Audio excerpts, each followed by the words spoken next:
स्वागत है आपका जी राजस्थान पर। मेरा नाम है हार्दिक दवे और चलिए बात कर लेते हैं गारंटी वाले बजट की। 1 फरवरी को गारंटी वाला बजट आएगा और आम बजट में प्रधानमंत्री नरेंद्र मोदी की गारंटी वाली योजनाएं शामिल होंगी। केंद्रीय वित्त मंत्री निर्मला सीतारमण संसद में बजट पेश करेंगी। लगातार 8वां बजट निर्मला सीतारमण पेश करने जा रही हैं।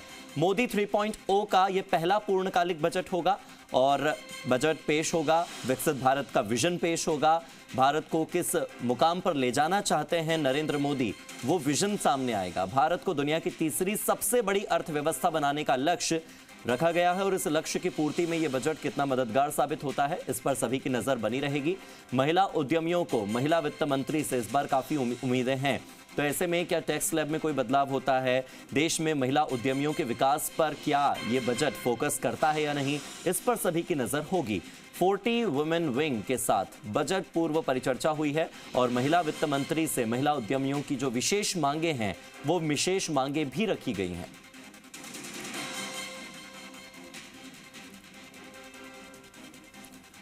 और मेरे सहयोगी दामोदर मेरे साथ जुड़ गए हैं, सीधे दामोदर का रुख करते हैं। दामोदर, क्योंकि महिला वित्त मंत्री बजट पेश करने जा रही हैं तो खास तौर पर महिला उद्यमियों को इस बात की अपेक्षा है, इस बात की उम्मीद है कि महिलाओं को, खास तौर पर महिला एंटरप्रेन्योर्स को टैक्स स्लैब में शायद छूट मिले या उनके लिए कोई न कोई ऐसा तोहफा हो जो सरकार इस बार के बजट में लेकर आए।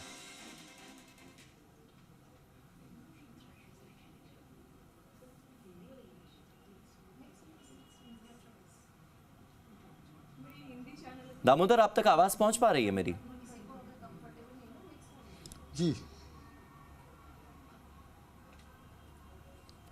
देखिए, कल जो केंद्र सरकार का है वो बजट पेश होगा और उस बजट को लेकर बजट से पहले लोगों में एक चर्चा भी है कि इस बार जो केंद्र सरकार की ओर से जो बजट पेश किया जाएगा तो उसमें काफ़ी उम्मीदें हैं लोगों को, ख़ास तौर से क्योंकि महिलाओं को, महिलाएं क्या है कि दोहरी भूमिका होती है बिजनेस के साथ साथ घरेलू भी, क्योंकि वो घरेलू महिला भी होती हैं और घर की जिम्मेदारियां भी होती है। तो मेरे साथ एक पैनल है महिलाओं का, क्योंकि जो 40 विंग की वुमेन महिलाएं हैं जो सारी यहाँ पे हमारे साथ जुड़ी हुई है, इनसे बात करेंगे। कल जो बजट आ रहा है, क्योंकि बजट जो पेश करेगी वह भी महिला है, तो ऐसे में काफ़ी उम्मीदें हैं। तो सबसे पहले हम जो 40 वुमेन विंग की अध्यक्ष हैं अलका गौड़, उनसे बात करेंगे। मैडम, क्योंकि कल बजट भी आ रहा है के अंदर, काफ़ी उम्मीदें भी हैं, आप किस बिजनेस से जुड़ी हुई हैं और इस बजट को लेकर किस तरीके से आप देखती हैं? देखिए, निर्मला सीतारमण जी का 8वां बजट है और मोदी सरकार की 3rd टेन्योर का बजट है, तो वैसे भी उम्मीदें बहुत ज़्यादा हैं हम लोगों की। और मैं खुद जो हूँ, मैं रियल एस्टेट और होटल इंडस्ट्री से हूँ, तो यहाँ पे मेरी उम्मीद है कि जैसे मैं कई बार कह भी चुकी, पूर्व में भी हमने ये प्रश्न होटल इंडस्ट्री के लोगों ने उठाया है कि कोई भी आप होटल यूज़ करते हो, चाहे वो धर्मशाला यूज़ करते हो या होटल यूज़ करते हो, 7 स्टार कैटेगरी का, किसी भी स्टार कैटेगरी का, आपका टैक्स स्लैब जो है वो 12% लगता है रूम के ऊपर। तो हमारी उम्मीद है कि इस बार हमें इसमें राहत मिलेगी, क्योंकि कहीं तो कुछ ना कुछ क्लासिफिकेशन होता ही होगा एक बजटेड होटल के अंदर और एक स्टार कैटेगरी के अंदर। साथ ही साथ जैसे मैं अभी ज्वेलरी सेक्टर में भी हूँ, तो मैंने यहाँ देखा है कि स्किल की अभी भी कमी है, महिलाएं ही जेवर पहनती हैं और महिला कारीगर ही आपको कम मिलती हैं। उसके अलावा हम लोग जो है नमक के बिजनेस में भी है, तो मैंने वहाँ देखा है कि वहाँ पे नमक के अंदर अभी भी अगर आपको एक्सपोर्ट करना है तो सिर्फ आपके पास एक ही जगह, आपको मुंद्रा पोर्ट पे जाके सामान भेजना है, आपका कंटेनर वहाँ खड़ा रहेगा, वो पिक हो जाएगा। जबकि आप ये देखें कि विदेशों के अंदर नमक की मांग अभी बहुत ज़बरदस्त है और भारत से काफ़ी अच्छा एक्सपोर्ट होता है। तो मैं चाहती हूँ कि जिस तरह से गांधीनगर डेवलप हुआ है, उस तरह से राजस्थान को भी नमक के लिए काफ़ी अच्छे उस पर लेवल पर डेवलप करना चाहिए। ये कुछ ऐसे सुझाव हैं और ऐसी कुछ उम्मीदें हैं हमें इस बार की सरकार, इस बार के बजट से। देखिए, कल बजट पेश हो रहा है मैम, और उससे पहले पूर्ण जो चर्चा है वो आप लोग कर ही रहे हैं। कौन से बजट से, कौन से बिजनेस से हो आप, और ख़ास तौर से किस तरीके से देखते हो, क्या उम्मीदें आपको इस बजट से?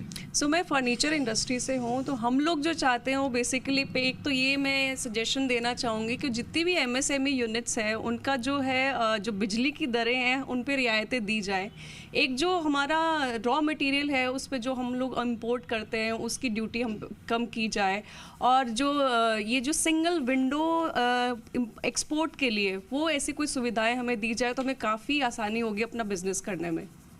देखिए, आधी आबादी है और कहा जाए तो 18% महिलाएं बिजनेस से जुड़ी हुई है, लेकिन ज़रूरत है तो अभी और महिलाओं को बिजनेस में आने की आप किस कहते हैं कि आधी आबादी है, 18% बिजनेस में महिलाएं, कितना और ज़्यादा होना चाहिए सरकार को इस बजट में महिलाओं को, और ताकि आगे बढ़ सके इसमें? महिला को इसमें कम से कम 30% मेरे को लगता है कि महिलाओं का योगदान ज़रूरी है। और हमारी सरकार को ऐसी योजनाएं महिलाओं के लिए लानी चाहिए, उनके लिए जो लोन दरें हैं उनको कम करना चाहिए, और जो सरकारी दफ्तरों के उनको डॉक्यूमेंट चक्कर लगाने पड़ते हैं, तो एक कामकाजी महिला के लिए यह नहीं पॉसिबल हो पाता है। और हमारे को उनके लिए सरकारी महिलाओं के लिए जो डॉक्यूमेंटेशन वर्क है वो भी कम कर देना चाहिए। इनको सिंगल विंडो मतलब एक एनओसी वगैरह जो ही है इनकी कम करना, बिग हाँ कम हो जानी चाहिए। ईज़ ऑफ डूइंग बिजनेस में उनका ज़्यादा उनके लिए योजनाएं लानी चाहिए। देखिए, और भी हमारे साथ महिलाएं, मैम, क्योंकि महिलाएं दोहरी भूमिका निभाती है, आप कौन से बिजनेस से जुड़ी हुई हैं और साथ के साथ क्योंकि घर की जिम्मेदारी भी होती है, कैसे देखते हो इस बजट को, कैसे होना चाहिए ये बजट इस बार, आपकी क्या उम्मीद है? नमस्कार जी, मेरा नाम रौनक गोयल है और मैं ब्रास एक्सपोर्ट्स में डील करती हूँ। जैसे कि आपने कहा कि हम महिलाएं दोहरी भूमिका निभाती हैं, तो मेरे यहाँ बहुत सारे महिलाएं कारीगर भी काम करती हैं, और उनकी सबसे बड़ी परेशानी जो होती है, मैं क्या बोलूँ, वही बढ़ती आपकी कीमतें। तो अगर आप थोड़ा सा जीएसटी स्लैब के बारे में सोचें तो वो हमारे लिए काफ़ी रियायत होगी घरेलू तौर पे भी। और इसके साथ साथ हम जब निर्यात की और आयात की बात करते हैं, दोनों तरीके से हम जब एक्सपोर्ट की बात भी कर रहे हैं अपने, तो थोड़ा सा अगर आप एक्सपोर्ट ड्यूटी देखें और हमारे इनकम टैक्स स्लैब देखें, अगर आप उसमें रियायत देते हैं हम लोग के लिए, तो बहुत आसानी हो जाएगी काम करने के लिए। साथ ही साथ बैंकिंग सेक्टर में हम जब महिलाएं जाती हैं, बैंक्स में हम जब महिलाएं जाती हैं, तो वहाँ का थोड़ा सा एक इंस्ट्रक्शंस होनी चाहिए मैनेजर लेवल पे लोगों को कि आप महिलाओं के संग कायदे से व्यवहार करके वन विंडो क्लियरेंस महिलाओं को दें। क्योंकि हम जब कॉर्पोरेट ऑफिस के थ्रू जाते हैं तब तो हमारे काम बहुत आराम से हो जाते हैं, यहीं कहीं उनको कोई महिला उद्यमी मिल जाती है, वो कहते हैं कि महिला प्रेसिडेंट है, तो बहुत ज़्यादा परेशान किया जाता है पेपर वर्क में, क्लियरेंस में, अकाउंट हैंडलिंग में। इन चीज़ों के बारे में सोचना चाहिए। और जैसे मैंने कहा, ब्याज दर है, अगर सब्सिडाइज रेट्स पे हम लोग को आप लोन देते हैं और आप इनकम टैक्स प्लस में ध्यान देते हैं, जैसे पहले इनकम टैक्स एक्सपोर्टर्स के लिए बहुत कम हुआ करता था, ड्रॉबैक भी मिला करता था, वो सब चीज़ें तो अब हमारे लिए बंद हो गई हैं। तो हमारे लिए प्रॉफिट मार्जिन तो आप छोड़िए, एक तरह से आपको बिजनेस का टर्नओवर घुमाना भी बहुत मुश्किल काम हो गया है। इन सब चीज़ों के में अगर आप हमें कुछ रियायत देंगे तो हम शायद एक्सपोर्ट भी और बढ़ा पाएंगे। और जैसे कि महिला, मेरे संग तो बहुत सारी महिला लोग जुड़े हुए हैं, महिला कारीगर और महिलाएं, तो उनको भी मैं और ज़्यादा जोड़ पाऊंगी अपने साथ। धन्यवाद। आप किस बिजनेस से मैडम, और महिलाएं और ज़्यादा से ज़्यादा बिजनेस से जुड़े, जॉब मिले उनको, तो क्या कहेंगे इस बजट में इसको लेकर? हाँ, नमस्ते, मैं अनुज्ञा मेहरवाल। मैं एक चार्टर्ड अकाउंटेंट भी हूँ और जो मेरा बिज़नेस है वो है चश्मे का व्यवसाय। तो चश्मे के व्यवसाय में सबसे पहले मैं ये बोलना चाहूँगी कि जीएसटी जो हम कंज्यूमर गुड्स पे लगाते हैं वो इतनी ज़्यादा है। फॉर एग्जांपल मेरे बिज़नेस में एक सनग्लास में 18% की जीएसटी रेट लगी हुई है। मुझे अब सनग्लास एक ऐसी चीज़ है कि जो हर इंसान को पहनना चाहिए, बट क्योंकि जीएसटी इतनी ज़्यादा होती है, प्राइस ज़्यादा होती है, आम आदमी खरीद नहीं पाता। प्लस वो नहीं खरीद पाता तो हमारी जो एक नॉर्मल इंडस्ट्री की इंडस्ट्रियल सेल्स होती है वो कम हो जाती है। तो अगर आप नॉर्मल चीज़ों पे जीएसटी की स्लैब रेट कम होंगी, जो नॉर्मल कंज्यूमर गुड्स हैं एटलीस्ट, तो मुझे लगता है बहुत बड़ा एक आराम मिलेगा। प्लस अपनी जो इनकम टैक्स स्लैब रेट्स है वो भी 3 लाख पर है। अगर वो 3 से 5 लाख पे आती है तो एक इंडिविजुअल जो है उसको बहुत ही ज़्यादा ईजी हो जाएगा अपना बिजनेस स्टार्टअप करने के लिए। ऑल्सो वुमेंस की अगर हम बात करें तो सिर्फ 18% स्टार्टअप्स में अभी तक वुमेन डायरेक्टर्स है या वुमेन इन्वॉल्व है, जबकि पॉपुलेशन में देखा जाए तो 50% इज़ वुमेन।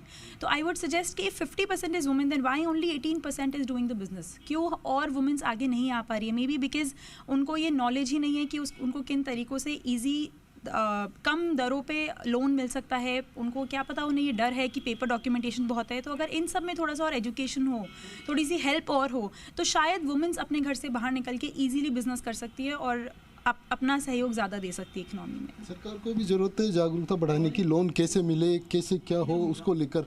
मैम, क्योंकि टैक्सेस की ज़्यादा बातें आ रही कि टैक्सेस को अलग अलग स्लैब रहता है, तो इस बार टैक्स को किस तरीके से देखते हैं आप? आपका बिजनेस कौन सा है, उस बिजनेस के अनुसार? बिजनेस तो हैंडीक्राफ्ट का है, और टैक्स का जो है, इनकम टैक्स में जो मेरा सोचना है कि लेडीज़ को 10 to 20% रिबेट मिलनी चाहिए। और मेरे जो बिज़नेस की अगर मैं बात करती हूँ तो जैसे ग्रामीण जो एरिया है वहाँ पे आज स्किल सेंटर्स खूब हैं, वहाँ टैलेंटेड लेडीज़ हैं, बट हम उनको रीच नहीं कर पाते हैं।